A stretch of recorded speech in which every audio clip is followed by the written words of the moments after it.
정관용의 지금 이 사람.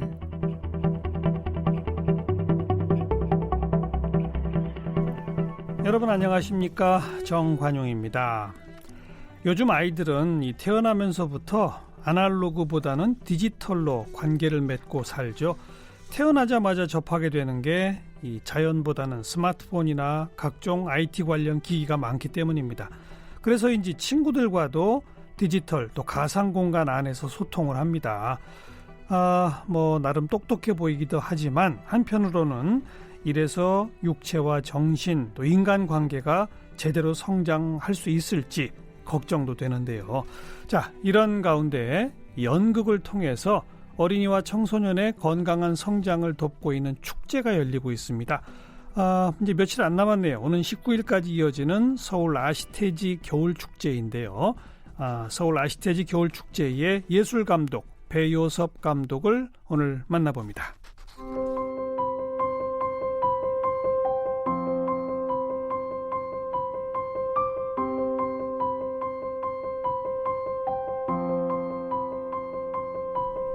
포항 공과대학 물리학과를 졸업한 배요섭 감독은 연극을 하고 싶어서 한국예술종합학교 연극원에 입학해 연출을 전공했습니다. 2001년에 연극원 졸업 동기들과 공연 창작 집단 띠다를 창단하면서 기존의 연극 전통의 틀을 깨는 시도들을 해왔습니다. 2010년에는 강원도 화천의 예술가 레지던스 공간 예술터파트를 만들면서 국내외 다양한 예술가들과 작품 활동을 해오고 있습니다. 지난해에는 5.18 광주 민중항쟁의 아픔을 담고 있는 한강의 소설 소년이 온다를 바탕으로 연극 휴먼푸가를 무대에 올렸는데요. 연극 휴먼푸가는 지난해 한국연극평론가협회가 선정한 2019 올해의 연극 베스트 3으로 선정됐습니다. 연극 휴먼푸가는 올해 광주와 폴란드에서 공연할 예정입니다. 2002년에는 연극 하륵 이야기로, 2004년에는 연극 커다란 책 속 이야기가 고슬고슬로 서울 어린이 연극제에서 최우수 작품상과 연기상, 극본상, 미술상을 수상했으며 같은 해 제1회 한국 아시태지 연극상도 받았습니다. 어린이 청소년극뿐 아니라 장르의 경계를 넘나드는 배요섭 연출. 올해부터 서울 아시태지 겨울축제 예술감독을 맡고 있습니다. 네, 배요섭 감독 어서 오십시오. 네, 안녕하세요. 네, 아시태지가 무슨 뜻이에요? 아시태지가 원래 불어 약자인데요. 아동 청소년을 위한 공연 예술 협회란 뜻이에요. 호호, 어렵네요. 네, 좀 복잡해요. 예. 영어가 아니어서 저도 그 정확한 원어는 잘 모르고. 아무튼 아동 청소년을 위한 공연 예술 협회라는 게 프랑스에 있는 모양이군요. 그게 이제 국제협회인데. 국제협회. 네, 근데 프랑스어로 약자를 만들었고, 이제 아시태지는 아시태지 코리아, 그래서 국제협회 한국 지부로 있어요.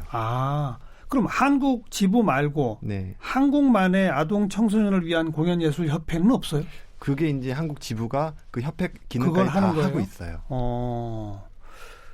아시태지 서울 아동 연극 축제? 예. 정식 이름이 뭡니까 이게? 지금은 이제 이름이 아시태지 겨울 축제로 돼 있어요. 아시태지 겨울 축제. 네. 겨울만 해요? 여름 축제가 있으니까 또 겨울 축제라는 이름이 붙었죠. 1년에 2번 하는 거예요? 네, 2번 하죠. 서울에서? 네. 이게 지금 언제부터 시작된 겁니까? 아시태지 겨울 축제는 이제 16회째고요. 네. 여름 축제는 그보다 좀 더 오래됐어요. 네, 네. 이거 완전히 어린이 청소년들만을 위한 연극을 하는 겁니까? 네, 그렇죠. 몇 작품 정도를 하게 돼요? 올해는 이제 공식 초청 작품이 10작품 있고요. 그리고 뉴 챌린지라 그래서 이제 새롭게 시도하는 작품들 좀 모아서 신선한 아이디어 2작품을 또 뉴 챌린지 부분에 선정을 했고, 그다음에 창작의 씨앗전, 그래서 아직 공연되기 전에 씨앗 상태에 있는 어떤 아이디어들만 가지고 발표해서 참여하는 또 작품들이 또 있어요. 네. 여름철에도 비슷한 정도의 양입니까? 어떻게 됩니까? 여름철 축제는 이제 인터내셔널 팟 부분이어서 해외 작품들을 초청을 해와요. 규모는 지금보다 약간 좀 큰 규모예요.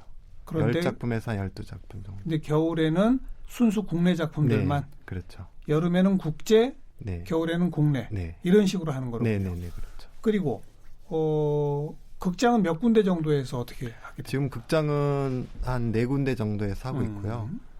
한 일주일씩 혹은 보름씩 이렇게 대관을 해서 교차해서 공연을 하고 있어요. 그리고 관객들은 대부분 어린이 청소년들 더하기 부모님들. 그렇겠죠. 네. 여기서 말하는 어린이는 몇 살부터 연극 볼 수 있는 거예요? 사실 되게 다양한데요. 실제로는 0살부터 가능해요. 0살? 0살부터 볼 수 있는 공연도 있거든요. 정말요? 네. 근데 올해는 말도 모르는데? 그쵸. 그러니까 말을 굳이 하지 않고 하는 공연들도 많이 있고. 예. 네.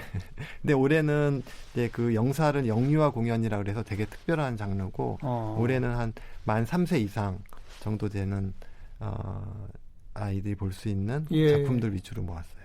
영유아 용 공연이 있군요. 네네. 그건 공연 시간은 되게 짧아야 될 것 같은데요. 그런 생각이 드시죠. 네. 근데 보통은 한 20분, 30분 정도 되는 게 보통이고, 작년 여름에 이제 스웨덴에서 온 영유아 극이었는데 12개월 미만 아이들만 볼 수 있는 그거는 3시간짜리 공연이에요. 아니 돌이 안 된 아이들이 네네네, 그렇죠. 3시간짜리를? 네. 그러니까 어른들 상식에서 좀 벗어나면 가능해요. 그러니까 공연을 보는 게 아니라 그 공연 안에 같이 머무는 거죠. 아이가? 네. 그럼 이건 관객이 많을 수가 없겠네요. 많을 수가 없죠. 조금 더 얘기해봐요. 재밌는데요? 재밌죠. 어떤 식이에요, 그러니까? 사실 저는 극단 띠다에서 연출가로 작업하고 있는데, 띠다에서도 재작년, 작년 2년 동안 그 영유아 공연 리서치 작업을 했었어요. 그때 저희가 대상으로 삼은 아이는 6개월에서 18개월 사이 아이들. 그러니까 말은 못하고 보통 기어다니고 조금 큰 아들은 겨우 걸어다닐 수 있을 정도. 그러니까 이런 아기들이랑 소통하기 위한 방법이 뭘까를 서로 계속 찾아보면서 1년 동안 여러 가지를 시도를 했는데 경험한 건 되게 놀라운 경험들이 있었어요. 예를 들어서 어떤 거예요? 예를 들면 저희 아기들이 되게 뭐 높은 건 못 볼 거라고 생각하잖아요. 그리고 큰 거는 잘 못 볼 거라고 생각하고 그리고 뭔가 아이들이 집중력이 짧으니까 뭔가 새로운 걸 계속 보여줘야 될 거라고 그런 이제 편견이 있는데 고정관념이 있죠. 그렇죠. 근데 해보니까 그게 아니라 극장 공간의 그 높이를 전체를 다 인식을 하고 그거에 대한 어떤 그걸 인식했을 때 경이로움 그런 표현도 하고 그리고 굉장히 천천히 흐르는 어떤 움직임이나 그런 것들을 굉장히 오랫동안 집중해서 따라갈 수 있고 아이들이랑 소통하기 위해서 이제 배우들이나 무용수들이 일상의 어떤 걸 감각이랑은 다른 차원으로 감각을 계속 열어야 되고 그걸 유지하고 그 즉흥의 순간에 존재해야 되고 굉장히 다른 기존 공연과는 다른 방식의 어떤 감각들을 사용해야 된다는 어떤 그런 경험 되게 놀라웠던 것 같아요. 네. 바로 이제 그 얘기로부터 시작을 해서 이게 아동 청소년을 위한 공연예술협회라는 게 국제협회까지 있고 이렇게 하는 이유가 있을 거 아닙니까? 있죠. 그죠? 네. 그 이유가 뭡니까 그러니까? 그 아동 청소년 공연을 만든다는 게 사실은 굉장히 특별한 관심과 어떤 노력이 있어야 되거든요. 당연하죠. 네. 근데 이제 그런 노력을 하는 사람들의 이제 연대가 필요하다고 생각한 거예요. 국제적으로. 그 이유가 뭐냐면 사실은 아이들과 소통하기 위해서는 언어를 넘어서는 작업들이 계속 이어져야 되는데 그것을 이제 서로 배울 수 있는 네트워크가 필요했던 거고 한 문화, 한 국가 안에서만 또 이제 해결하기 힘든 문제들도 있고 또 이제 그런 답답함을 서로의 어떤 네트워크를 통해서 해결하고 싶은 욕구가 생겼던 거죠. 그보다 이제 더 근본적으로 이렇게 아동과 청소년을 위한 공연 예술이 존재해야만 하는 이유가 있을 거 아닙니까? 그렇죠. 뭡니까? 저는 두 가지 차원에서 그게 중요하다고 생각하는데 하나는 이제 아이들이 성장해 가는 과정에서 어떻게 그 예술적 감각을 유지할 수 있을까? 보통은 이제 아이들은 사실 보통 예술가 타고난 예술가라는 말을 하잖아요. 피카소가 했던 말이긴 하지만 근데 실제로 그렇거든요. 근데 나이가 들면서 그게 점점 없어지죠. 그렇죠. 어린이 되면 거의 이제 많은 사람들이 이제 그걸 잃고 까맣게 잊고 살고. 근데 그 아이들의 그런 생생하게 살아있는 예술적인 어떤 감각들, 창의적인 생각들을 이제 어떻게 하면 유지하고 그것이 이 아이의 삶에, 미래의 삶에 어떻게 긍정적으로 좋은 방향으로 영향을 끼치게 할 수 있을까? 이게 저는 굉장히 큰 질문이고요. 또 하나는 이제 어른들한테도 잊고 있었던 건 아이의 본성 이런 것을 찾을 수 있는 계기가 될 수 있거든요. 그러니까 어린이 공연이 어린이들만 와서 본다라고 생각하진 않거든요. 저는 어른이랑 아이들이 같이 보면서 공연을 통해서 얻게 되는 것도 있지만 내 아이가 공연을 보고 즐거워하고 거기서 반응하는 것을 보고 자기 어른들도 자기 안에 옛날에 있었던 그 어린아이의 본성을 또 발견하게 되거든요. 저는 그런 과정이 아동 청소년 연극만이 가질 수 있는 굉장히 중요한 요소라고 생각해요. 어린 시절에 아까 뭐 심지어는 돌도 되기 전에 그 갓난아기 시절에 그런 공연을 접한다는 것, 그 경험이 그 아이들의 어떤 성장, 인생 이런 데 미치는 영향이라는 것이 있다는 거죠. 저는 굉장히 크다고 봐요. 실제로 이건 조금 뭐 아주 지엽적인 얘기이기도 한데 제가 이제 12개월 아기랑 공연을 하고 나서 그 아기의 엄마로부터 피드백을 받았어요. 갑자기 이 아기가 공연을 보고 나서 며칠 동안 일주일인가 한 2주 동안 안 하던 행동을 하기 시작했다는 거예요. 근데 그게 이제 너무 신기해서 뭘 하나 이렇게 쳐다봤더니 갑자기 누워서 하늘에 대고 뭐 그림을 그리듯이 손으로 어떤 움직임을 하고 그리고 갑자기 하지 않던 말들을 갑자기 하게 되고 그래서 이것이 앞으로 어떻게 영향을 미칠지 모르지만 분명히 감각적으로 어떤 또 뇌과학적으로도 어떤 굉장히 새로운 어떤 자극이 되고 영향을 미치고 있다라는 게 말도 못하는 아이지만 분명히 있다고 생각하고 저는 뭐 저도 아이가 이제 초등학생이긴 하지만 이제 저희 아이는 항상 저희 작업하는 걸 보면서 자라니까. 근데 저는 제가 어렸을 때 가지지 못했던 생각지 못했던 또 금방 잃어버렸던 거를 아이가 계속 발현하는 걸 보고 되게 좀 부럽다는 생각도 해요.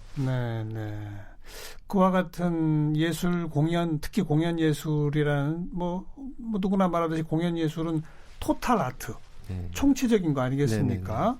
그 총체적 토탈 아트를 가까이서 접한 경험을 주면 줄수록 어린아이들한테 아까 처음에 표현하신 대로 모든 인간이 갖고 있는 예술적 감각을 유지하고 성장시키는데 어떤 자극제, 기폭제 이런 게 되더라. 이런 거죠. 이건 국제적으로 통용되어 있는 거죠. 그렇죠. 거의 저는 뭐 누구나 다 공감할 수 있는 얘기라고 생각해요. 예술을 하는 사람. 그렇죠. 그래서 선진국일수록 이른바 문화 선진국일수록 어린이 전용 극장 이런 데가 많은 거 아닙니까? 맞아요. 그죠? 우리나라에 있어요? 우리나라에는 지금 하나 있는 걸로 알고 있고 지방에도 한두 개 지금 뭔가 하려는 움직임이 있다는 건 알고 있고 아니, 우리가 지금 국민소득 3만 달러, 인구 5천만이 넘는 전 세계에서 7번째 되는 나라인데 그잖아요. 왜 이래요? 글쎄요. 저는 뭐 좀 더 시간이 필요하다고 봐요. 저희가 제 생각에는 너무 그동안 산업 성장 속도가 다른 나라에 비해서 좀 상대적으로 좀 빨랐고 그러다 보니까 아무래도 포커스가 예술 쪽보다는 경제 쪽으로 많이 치우쳐 있었던 게 그 이유가 아닐까. 그리고 예술 중에서도 어린이 청소년은 더더욱 등한시했고. 그렇죠. 그나마 이런 예술 축제, 아시태지 연극 축제가 오랫동안 열리고 있다는 게 참 다행입니다. 저는 굉장히 고마운 일이라고 봐요. 어떻게 이게 지속될 수 있을까요? 서울시가 지원해 줍니까? 물론 지원을 여기저기서 받죠. 근데 중요한 건 지원보다도 이것이 필요하다고 생각하고 있는 사람들, 그렇죠. 그 사람들이 그 거의 자원봉사에 가까운 노력을 지금까지 10년, 20년 가까이 해왔던 그 힘이 있었기 때문에 가능하지 않았을까. 그렇게 생각해요. 올해 예술 감독을 처음 맡으신 거죠? 네네. 그리고 올해부터는 뭐 예술 감독이 3년씩 하신다고요? 네. 매년 바뀌는 게 아니고? 그렇죠. 이게 원래는 예술 감독제가 없었어요. 제가 이제 처음으로 예술 감독이라는 직책으로 예, 축제를 이제 올해 처음 이제 꾸려온 건데, 예. 그러면서 이제 3년이란 것도 이제 저한테 처음엔 제안이 왔을 때 사실 저는 이제 부족한 것도 많고 자신도 없고 그래서 원래 못하겠다고 했는데 계속 이제 여러 번 부탁을 하셔가지고 이사장님께서 그러면 하긴 하는데 저는 3년만 하겠다. 5년까지 할 자신은 없다. 그래서 이제 3년이 된 거고요. 처음에는 5년을 요청했어요. 원래 5년을 요청하셨는데 5년까지는 못할 것 같아요. 그 말한 요청한 이사장은 어디 이사장을 말하는 거예요? 여기 아시테지 협회 이사장님. 여기 사단법인이거든요. 예.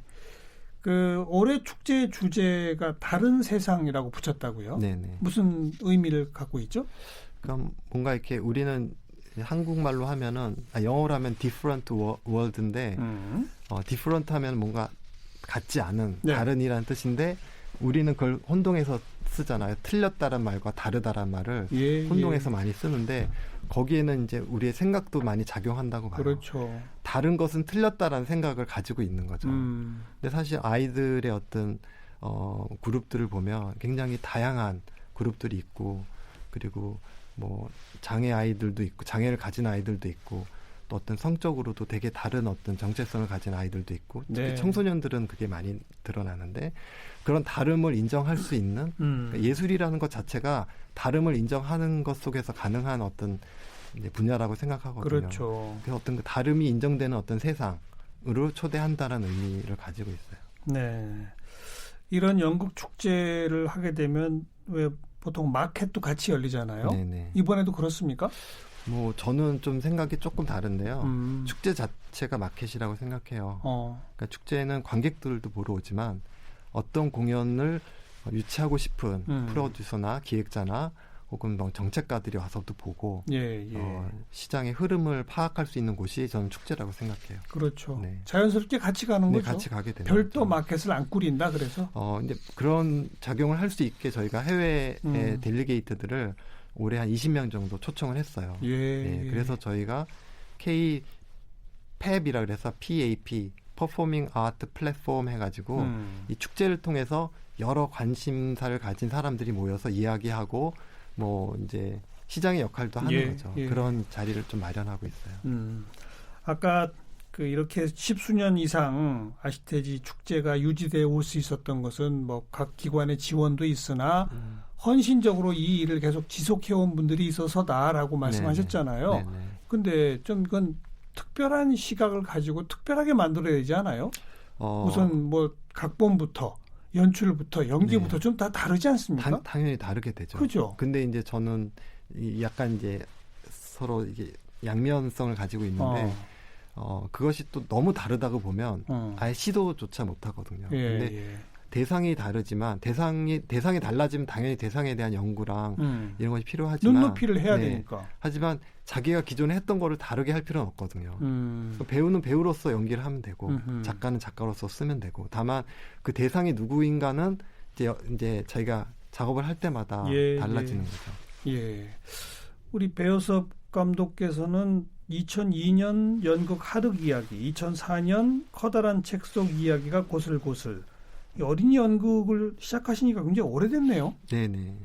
어떻게 계기가 뭐였습니까? 사실 뭐 저는 어린이 연극이란 개념을 가지고 어린이를 만나야겠다라는 그런 어떤 그 투철한 어떤 사명감 이런 게 있었던 건 아니고요. 저는 단순하게 연극하는 사람으로서 예술가로서 어떤 관객을 만날까 해서부터 시작을 했어요.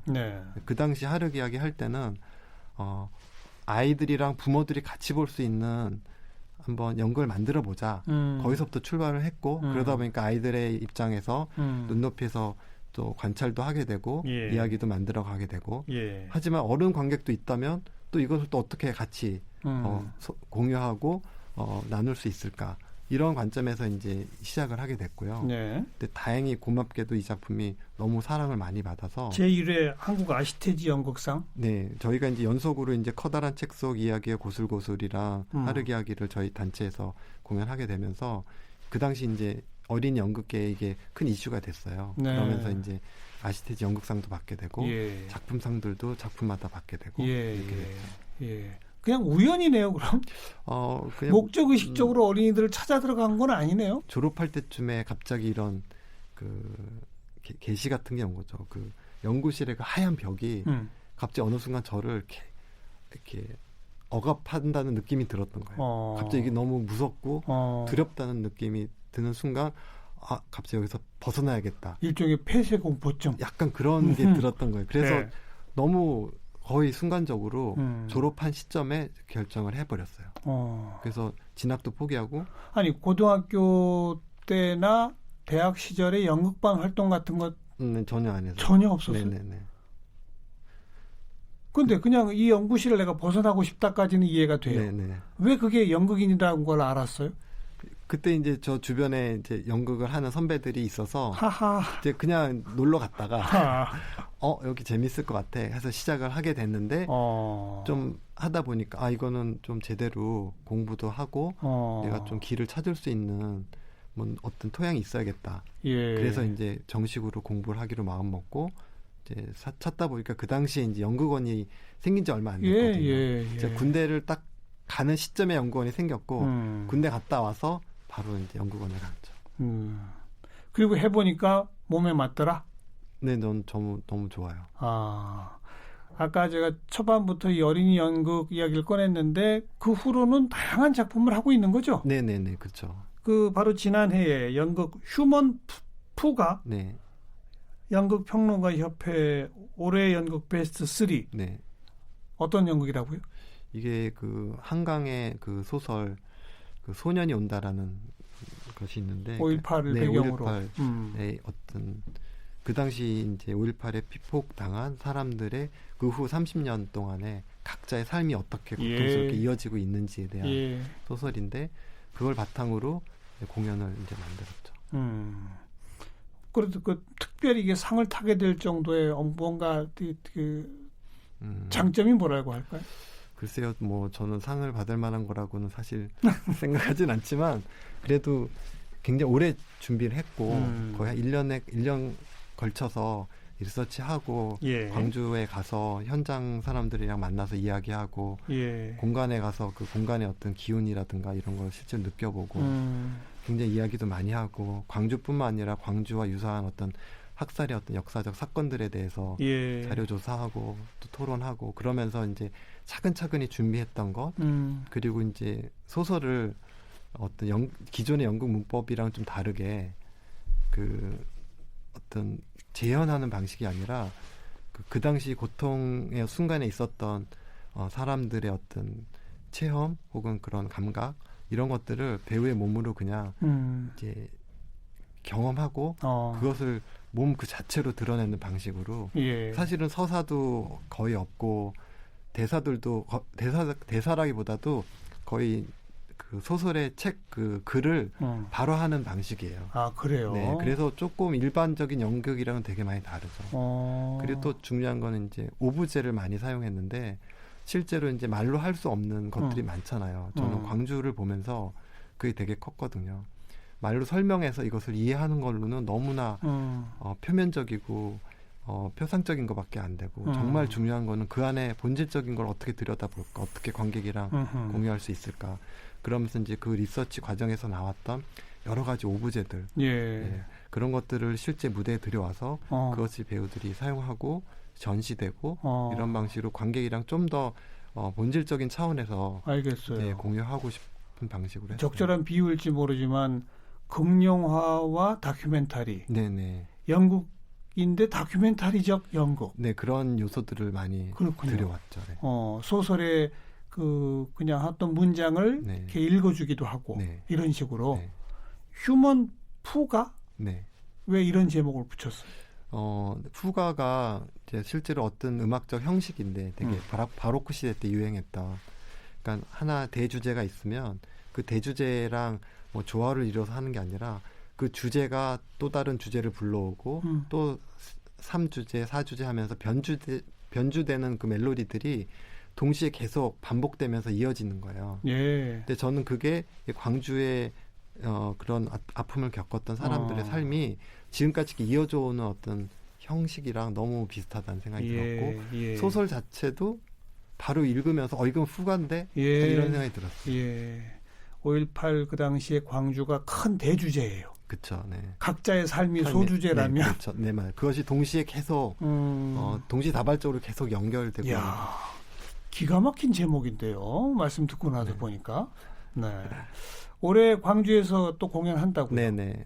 서울에서도 한번 하고 광주에서도 하고. 서울에서도 해요? 네. 11월에는 또 폴란드에서도 하고. 폴란드? 네. 특별히 폴란드인 이유는? 폴란드의 그 국립극단에서 이 소년이 온다로 작년에 또 공연했어요. 되게 우연히. 그래서 또 폴란드엔 또 아우슈비츠라는 역사적 또 아픔이 있고 예, 아마 예. 그것이 이 소년이 온다를 공연하게 만든 전 굉장히 중요한 모티브였다고 생각을 하고 저도 이 작업하면서 아우슈비츠에 대해서 공부를 하게 되고 그러면서 이제 거기랑 교류를 하게 된 거예요. 폴란드 극단이랑. 네. 폴란드 극단이 40주년을 맞아서 광주 40주년을 맞아서 서울이랑 광주에서 공연을 하게 되고 그거에 대한 답으로서 저희가 가서 이제 거기서 공연하기로 얘기하고 있어요. 그럼 한 폴란드가 네. 한국과 폴란드를 서로 왔다 갔다 하면서 네. 교착 공연을 네, 하는 그렇죠. 뭐 이런 네. 형식이 되겠군요. 이 휴먼 푸가 올해 다시 또 공연되니까 이것도 좀 많은 관심을 가져야 되겠고 사실 오늘 좀 저희가 늦게 초대했습니다만 내일 모레면은 아시테지 겨울 축제가 이제 끝납니다. 근데 이거는 이제 내년 또 여름 계속 이어질 거 아니겠습니까? 우리 청취자분들 특히 어린 자녀를 두고 있는 부모님들 세대한테 이 축제에 같이 좀 오세요. 와서 아이들이 경험하면 이런 게 좋습니다. 한마디 해주시죠. 일단 벌써 사실 지금 남은 공연들의 표가 다 매진이 돼 있어서 너무 가봐야 안 되는군요. 네, 올해는 너무 늦으셨고요. 예. 하지만 이제 올 여름 축제, 내년 겨울 축제 계속 관심을 가져주시면 너무 감사드릴 것 같고 저는 아이들뿐만 아니라 어른들도 어떤 이런 예술적인 작업들을 만나서 아름다움이란 무엇인가를 계속 체험하는 어떤 그런 순간들을 더 많이 가져봤으면 좋겠고 저는 그것이 우리 삶을 저는 거창하게 얘기해서 구원해 줄 수 있을 거라고 믿고 있어요. 삶을 구원한다. 네. 오늘 제가 프로그램 시작하면서 요즘 아이들은 디지털과 가상공간 그 속에 산다는 얘기 했잖아요. 근데 연극은 그럴 수가 없는 거 아닙니까? 그럴 수 없죠. 현장에 와서 이 숨소리와 땀 냄새를 맡아야 되는 거잖아요. 그리고 그런 경험이 특히 어린 시절한테는 어른들이 연극 한 편 본 것보다 더 강하게 와닿는다는 거 아닙니까? 저는 적어도 10배에서 100배 정도 그렇죠? 강한 어떤 영향을 그렇죠? 미친다고 생각해요. 네. 어린아이들 손잡고 꼭 공연장에들 많이 가셔야 됩니다. 네. 고맙습니다. 네, 감사합니다.